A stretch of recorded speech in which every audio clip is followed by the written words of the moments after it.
Salut, moi c'est Thomas. Comme tu le sais peut-être déjà, il y a quelques mois, j'ai aménagé ma Clio 2 pour en faire un véritable petit van. La Clio Van, elle nous a permis d'explorer plein d'endroits magnifiques et notamment d'aller jusqu'en Slovénie. On a pu réaliser notre rêve, dormir dans le Podscudo, perdu dans les montagnes slovènes. Dans le dernier épisode, on partait en road trip direction la Bretagne et la Normandie en Clio Van en plein mois de février. Tout ça pour voir si on était capable de voyager en Clio Van en plein hiver. Je te conseille donc d'aller voir cette vidéo si tu ne l'as pas vue. Ce road trip, il m'a aussi permis de prendre un tas de photos et surtout de vous donner des conseils sur la façon dont je prends mes photos. Du coup, je pense qu'on peut commencer la vidéo. Ok, salut à toi et bienvenue dans cette nouvelle vidéo. Dans cette vidéo, comme tu l'as vu dans le titre, on va parler de photos. J'ai reçu beaucoup de messages sur Instagram qui me demandaient comment je retouchais mes photos, comment je les prenais. Donc je vois que ça vous intéresse et j'avais envie de vous en parler. Donc du coup, dans cette vidéo, on va vraiment parler que de ça et ça tombe bien parce que cette vidéo, elle est sponsorisée par le logiciel Luminar AI. Mais tout ça, on en reparle en deuxième partie de vidéo. Pour l'instant, on va se concentrer sur tout ce qui est shooting, comment on prend les photos en voyage.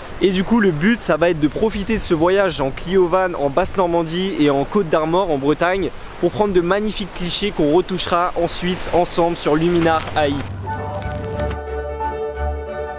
Bon les gars, pour le premier conseil que je vous donne, il va peut-être vous paraître un peu con, mais c'est de prendre des photos avec son portable. Franchement, aujourd'hui, les portables, ils prennent des photos de qualité vraiment ouf. Surtout qu'avec le logiciel que je vais vous montrer, il y a vraiment moyen de faire des grosses dingueries avec. Donc, si vous n'avez pas les moyens d'investir dans une caméra ou dans un appareil photo, essayez déjà de bien cadrer avec votre portable. Essayez vraiment de bien vous appliquer et honnêtement, vous pouvez déjà faire des grosses dingueries. Il y a plein de photos que je vous ai montrées sur Instagram qui ont été prises avec un portable finalement et ça, je suis sûr que vous l'avez même pas vu. En fait, ce que je veux dire par là, c'est que le meilleur appareil photo et la meilleure caméra est l'appareil avec lequel tu es le plus à l'aise, tu es le plus naturel pour shooter et que tu sors le plus rapidement. En tout cas, c'est ma vision des choses pour les photos de voyage. Et tu seras d'accord avec moi pour dire qu'aujourd'hui, l'appareil que tu as le plus sur toi, c'est ton portable. Généralement, tu le sors assez souvent pour un peu tout prendre en photo. Et là, ce que je te demande, c'est de penser un peu différemment. Essaye d'imaginer ton portable comme un véritable appareil photo. Réfléchis à ton cadre, à ta composition. Essaye de penser chaque photo comme si elle était unique. Moi, personnellement, lors de mes voyages, j'utilise à 50% mon appareil photo et à 50% mon portable et aussi quelques pourcents pour mon appareil photo argentique. Alors pourquoi j'utilise tous ces appareils différents pour photographier? C'est que moi j'aime bien inscrire un moment, un souvenir, une image sur plusieurs formats différents. Ça permet vraiment d'avoir une différence de rendu, il y a une différence dans la captation et je trouve ça vraiment trop intéressant. C'est pour ça que je continue à chaque voyage à prendre des photos avec mon smartphone. Bon, j'espère que je t'ai pas trop saoulé avec ce premier point, on passe à la suite. Ok les gars, donc là du coup on se retrouve pour le deuxième conseil. Là on est actuellement au Mont Saint-Michel et c'est juste exceptionnel parce qu'on est assez tôt le matin, il est 9h. Sauf qu'il y a vraiment personne. Il y a une personne, il y a Pauline qui est juste là. Du coup comment je prends mes photos de voyage, j'ai un deuxième conseil à vous donner, c'est le grand angle. C'est un objectif grand angle. En fait moi j'utilise énormément cet objectif avec lequel je suis en train de filmer. C'est le Laowa 7.5 mm f2 je crois, donc sur micro 4 tiers. Donc c'est un équivalent 15 mm. Bon peut-être que c'est du chinois pour vous, mais en tout cas le grand angle permet vraiment pour des photos de paysages de rentrer plein de choses dans le cadre. Ça permet vraiment de faire de très belles compositions au niveau des paysages. Donc moi j'utilise énormément cet objectif. D'ailleurs là on va profiter du Mont Saint-Michel et du fait qu'il n'y ait personne pour faire un maximum de photos.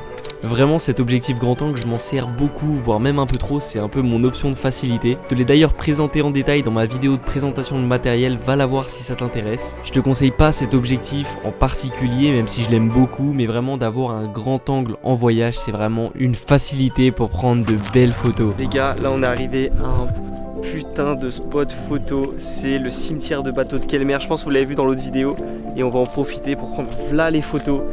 C'est vraiment incroyable, en plus on a une super bonne lumière. Mon autre conseil, bon c'est pas vraiment un conseil, mais c'est essayer de privilégier au max la lumière. La lumière c'est super important, donc quand vous avez une belle lumière, essayez de bien en profiter pour faire de belles photos. Les belles lumières souvent on les a en coucher de soleil et en lever de soleil pendant les golden hours. Mais il n'y a pas que ça, là par exemple il doit être quoi? Il doit être 14h et pourtant on a quand même une super belle lumière parce qu'il y a des nuages qui passent devant. Du coup on n'a pas un soleil au zénith et on a quand même une très belle lumière.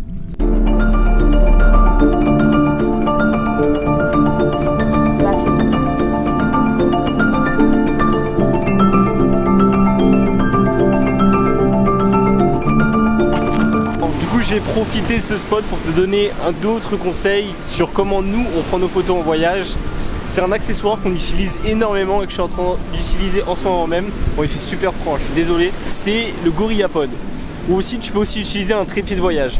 En gros ça permet quoi? Ça permet de prendre des photos seul, ça permet de prendre des photos à deux quand vous êtes deux. En gros ça permet vraiment de poser n'importe où ton appareil photo et prendre de belles photos. Donc on va dire il y a deux teams, il y a la team trépied et il y a la team GorillaPod. Moi je fais plus partie de la team GorillaPod parce que c'est super léger, tu peux le fixer à peu près n'importe où. Et en plus, vu que c'est assez bas, ça te permet vraiment de choper une perspective vers le bas, un peu un cadre un peu posé au sol. Et franchement, j'adore ce style de photo.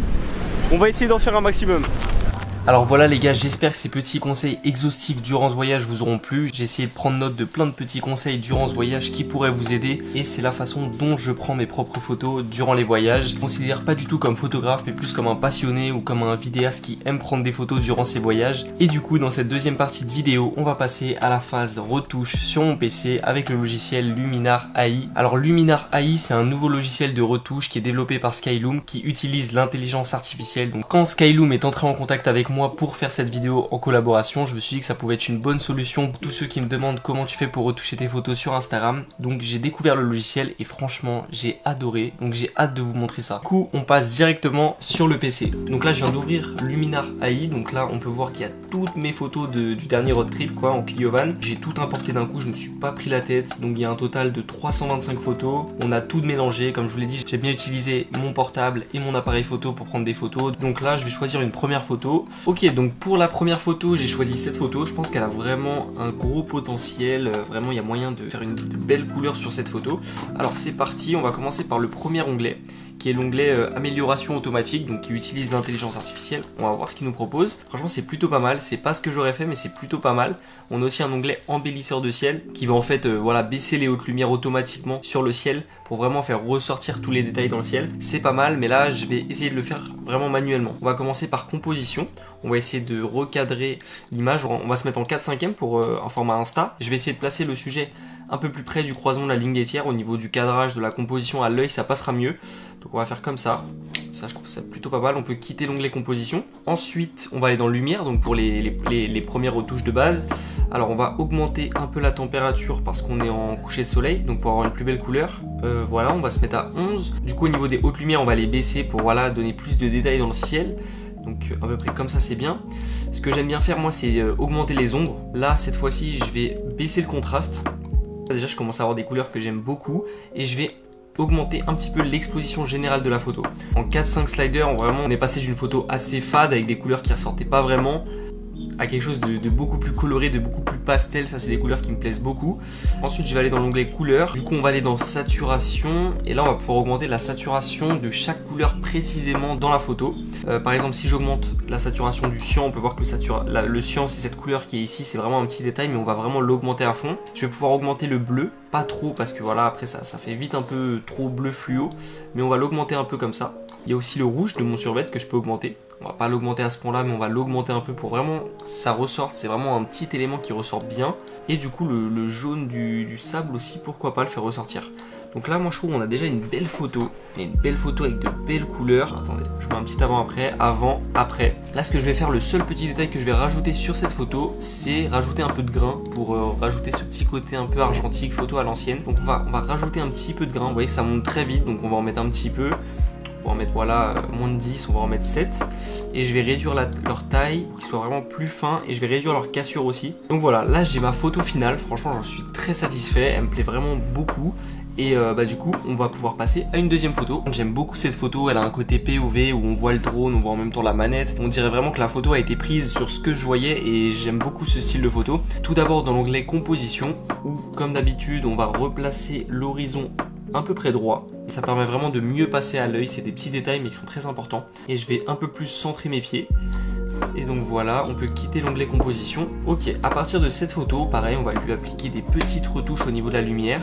On va augmenter un petit peu la température, très légèrement. Au niveau des hautes lumières, pareil, je vais les diminuer pour faire ressortir le ciel. Au niveau des ombres, je vais les augmenter, comme c'est ma façon de retoucher. J'aime beaucoup ce style de photo. Et au niveau du contraste, cette fois-ci, je vais l'augmenter un tout petit peu. J'aime pas trop augmenter le contraste, ça fait vite un peu ce style de photo que j'aime pas du tout. Donc on va l'augmenter un petit peu. Et je vais augmenter un petit peu l'exposition générale de la photo. Ok, là on a une petite retouche qui me plaît pas mal. On va aller dans l'onglet couleur pour vraiment retoucher à chaque couleur. Alors au niveau du vert, on va le faire ressortir un peu plus. Au niveau du cyan, ça se passe surtout par ici, pareil, on va le saturer un peu. Et au niveau du bleu, un tout petit peu, pas trop, sinon le ciel va vite paraître un peu fake. Donc voilà, j'aime bien venir saturer chaque couleur précisément plutôt que faire une saturation générale. Et là, je vais vous montrer d'autres onglets qui se trouvent dans la partie créatif. Et là, ce sont des onglets qui utilisent l'intelligence artificielle de Luminar AI. Alors, on va aller dans un truc qui s'appelle Rayon du soleil et qui permet, oui, de placer un faux soleil dans le ciel. Je peux décider de placer mon soleil, donc on va le placer à la position où il était lors de la photo, on va le mettre par ici. Et là, c'est à toi de décider la quantité de soleil que tu veux, tu vois. Donc tu peux aller carrément dans l'excès comme ça. Et ici, tu as toute une série de sliders qui permet vraiment de contrôler chaque élément de ce soleil. Donc on va essayer de faire un truc vraiment photoréaliste qui peut être cool. Et voilà, donc là, j'ai réussi à avoir un petit effet qui me plaisait plutôt pas mal. C'est un petit détail, mais on peut voir vraiment des rayons qui traversent le ciel comme ça, des rayons qui viennent vers la télécommande, des rayons qui viennent vers l'eau. Ça permet vraiment de faire un point en plus dans ce côté-là de l'image. Là, franchement, c'est une bonne photo pour moi. Je pense qu'on peut s'arrêter là et passer à la troisième photo. Pour la troisième image, j'ai décidé de ressortir une ancienne photo. Une photo du Pod Scudo, donc en haut des montagnes de la Slovénie. Donc c'était vraiment le point final de toute notre aventure Paris-Slovénie en Clio One. Si j'ai pris cette photo bien particulière, c'est parce que je vais te montrer un outil d'intelligence artificielle de ce logiciel qui est vraiment incroyable et j'ai hâte de te le montrer. On va commencer par des retouches assez simples, comme d'habitude dans Lumière. Cette fois-ci, on va diminuer la température pour avoir ce côté un peu plus glacial, un peu plus froid. Les hautes lumières, pareil, je vais pas les diminuer parce que déjà, ça embellit pas forcément le ciel. Cette fois-ci, je vais les augmenter un peu. Les ombres, comme d'habitude, je vais les augmenter. Donc, j'aime bien ce côté-là. Le contraste intelligent, on va le diminuer un petit peu. Voilà, si je l'augmente, ça fait à peu près ça. C'est un rendu de photo qui est super beau aussi, mais c'est un peu moins mon style. Moi, je suis plus dans les photos un peu décontrastées, un peu moins brutes. Ensuite, je vais aller dans noir et blanc. Et dans blanc, je vais augmenter le blanc. Donc là, déjà, très facilement, on passe d'un avant-après, tout simplement. Ce que je vais faire ensuite, avant d'aller dans couleur et de retoucher à chaque couleur bien précise, je vais te montrer un outil. Dans l'onglet créatif, un autre outil qui permet cette fois-ci de complètement changer ton ciel. Je vais te montrer ça tout de suite. Donc dans choix de ciel, tu as plein de ciels différents. On va commencer avec, pourquoi pas celui-là. Alors voilà, là c'est le premier ciel, donc il est plutôt pas mal, Donc ici, avec cet onglet-là, rééclairage de la scène, tu peux rééclairer tous tes éléments en fonction de ton ciel pour que ça passe vraiment bien. Il est pas mal, mais je pense qu'on peut faire un meilleur ciel, je vais fouiller. Donc là, dans cet onglet-là, tu as plein de ciels différents. Par exemple, pourquoi pas celui-là? Ouais, celui-là il passe vraiment bien, il est vraiment naturel, j'aime beaucoup. Je te rappelle que le premier ciel c'était ça, donc un truc voilà, où il n'y avait pas grand chose, les nuages étaient diffus, le ciel est pas très beau on va dire. Et voilà, et là tu peux avoir accès à un petit ciel comme ça qui est vraiment très propre. Si tu veux qu'on zoome, franchement c'est hyper quali, c'est vraiment hyper quali. Et on va aller voir ce qu'il y a d'autre. Après là tu vois, c'est vraiment à toi de fouiller tout ce que tu peux avoir, tout ce qu'il te propose. Waouh, celui-là il est vraiment pas mal, ça fait vraiment un côté majestueux. Ah ouais, franchement celui-là j'aime beaucoup avec les rayons qui arrivent ici.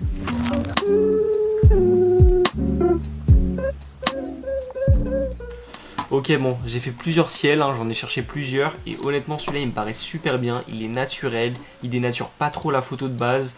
On a un petit côté sunset qui s'ajoute, franchement celui-là j'aime beaucoup. On va rééclairer la scène pour que ça se marie bien, pour que le ciel et la photo de base se marient bien. Donc avant, qui était une photo vraiment propre que j'ai partagée comme ça à nu sur mon Instagram et qui vous avait pas mal plu. Et là on a une photo après avec environ 5-10 minutes de retouche. Franchement c'est vraiment très facile d'utilisation. Il y a un gros potentiel sur ce logiciel. Je vais vous mettre toute une série de photos que j'ai faites.